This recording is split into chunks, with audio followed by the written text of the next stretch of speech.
अस्सलाम वालेकुम। Welcome to conflict card. दोस्तों, रिसेंटली यूएस प्रेसिडेंट ट्रंप की तरफ से इंडिया को उनकी इंडिपेंडेंस डे पर एक बहुत बड़ा तोहफा दिया गया है। अब ज़ाहिरी बात है, यूएस इस तरह का तोहफा इंडिया को तभी देगा क्योंकि इंडिया और अमेरिका के दरमियान बहुत ही ज़्यादा करीबी ताल्लुकात है। आपको माय फ्रेंड डोनाल्ड ट्रंप याद होंगे। Ladies and gentlemen, I present to you my friend, a friend of India.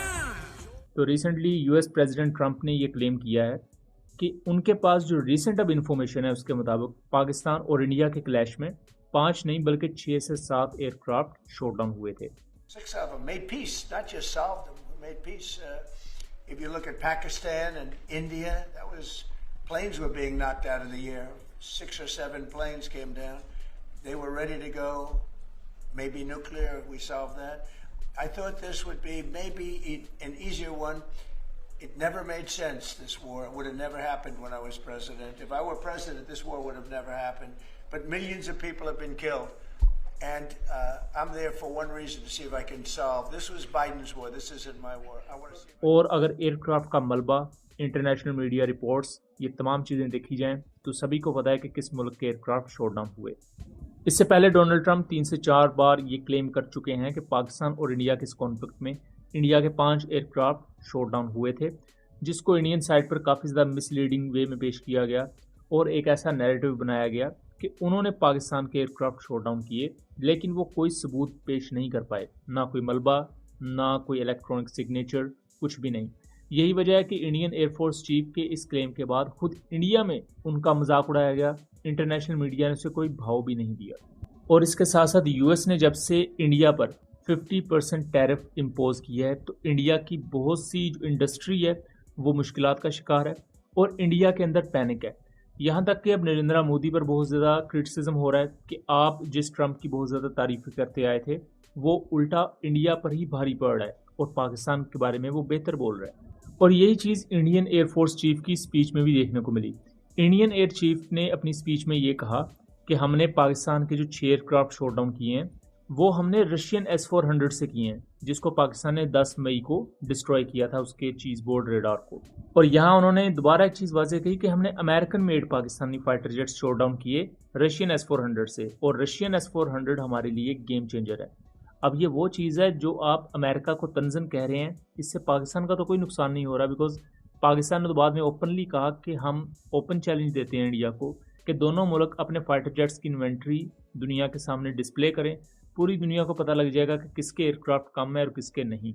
तो इंडिया ने वो चैलेंज भी कबूल नहीं किया था। तो तभी से ये चीज़ क्लियर होना शुरू हो गई थी कि इंडिया अब आहिस्ता आहिस्ता अपनी पनाह देख रहा है रशियन इक्विपमेंट की तरफ, क्योंकि यूएस की तरफ से तो टैरिफ इम्पोज हो चुके हैं।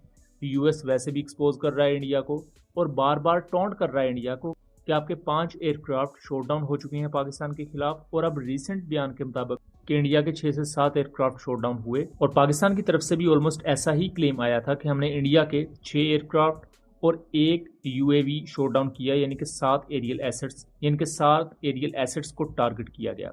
और उसके बाद फिर एलन वांस, जो कि एक इंटरनेशनल एविएशन एक्सपर्ट है, उन्होंने पाकिस्तान एयरफोर्स चीफ से मुलाकात की, जहां उन्होंने फिर लेटेस्ट अपडेट दी कि पाकिस्तान ने 3 नहीं बल्कि 4 राफेल शॉट डाउन किए। तो जो टोटल नंबर था इस तरह वो 7 से बढ़कर 8 पर पहुंच गया।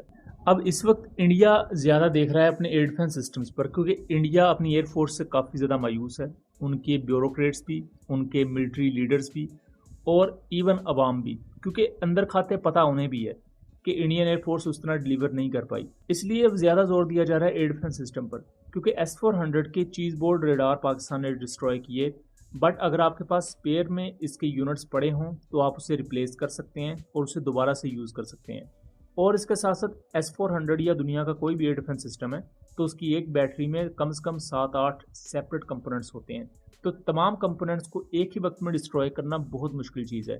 तो इसी वजह से कोशिश ये की जाती है कि इनके रेडार्स को टारगेट किया जाए, क्योंकि अगर रेडार डिस्ट्रॉय हो गया तो फिर आप मिसाइल फायर करने की पोजीशन में नहीं रहते। और यही चीज़ पाकिस्तान ने की, यही चीज़ मल्टीपल टाइम्स यूक्रेन भी रशिया के खिलाफ कर चुका है और रशिया के मल्टीपल S-400 भी उन्होंने डिस्ट्रॉय किए हैं। हमने उनकी फुटेजेस, उनकी वीडियोस, उनके सबूत हमने इससे पहले वीडियोस में ऐड किए हुए हैं मेन चैनल एमरात पर, उनमें से कुछ वीडियोस का लिंक मैं डिस्क्रिप्शन में दे दूंगा ताकि आप इन तमाम चीज़ों को खुद वैलिडेट कर सकें। लेकिन अब ट्रंप ने जो 15 अगस्त को इंडिया को एक नया झटका दिया है कि आपके तो कम से कम 6 से 7 एयरक्राफ्ट शॉट डाउन हुए हैं। इसके बाद अभी तक इंडियन साइड मुकम्मल तौर पर खामोश है और हमारी असेसमेंट के मुताबिक इंडिया इस बारे में कोई ख़ास बात नहीं करेगा, क्योंकि इंडिया मज़ीद कंट्रोवर्सी नहीं चाहता।